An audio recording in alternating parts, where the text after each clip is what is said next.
tikitikiry namako izao andro izao tsikino ataovy namanao ka miramirana ny fiainanao raha toka mitsikino mandravakany tavanao raha iso mitsikitsiky sy ny afaliana tady akivy sy fahoriny azay asanasaina ry masorena nitsikany tsy vidina mpamorome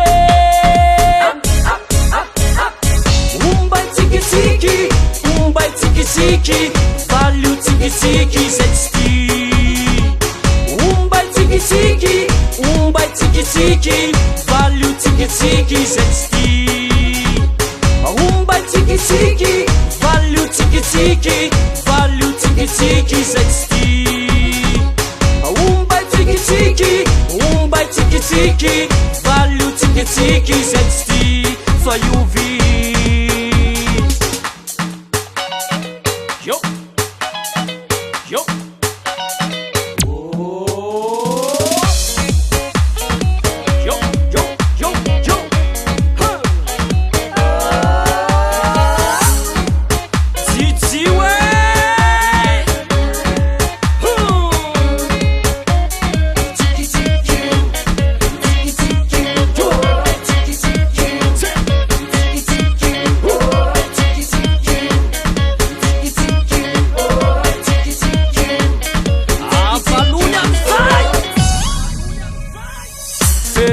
tikitikiry namako miandro mpiainanao de sosamory zay atao mitsiky ny fandresena raka amako ny olana zay mandalo rambola mety asiokady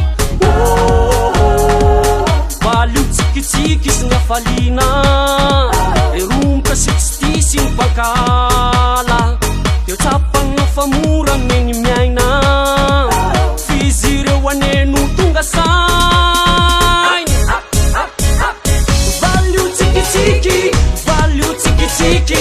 umbo tsikitsiki rosti valio tsikitsiki zaro tsikitsiki rosti umbo tsikitsiki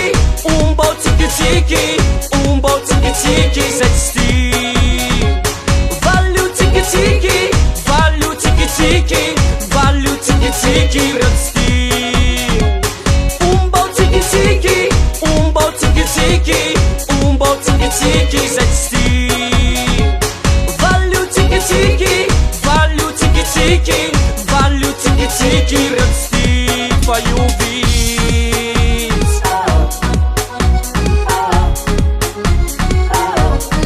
fa iovy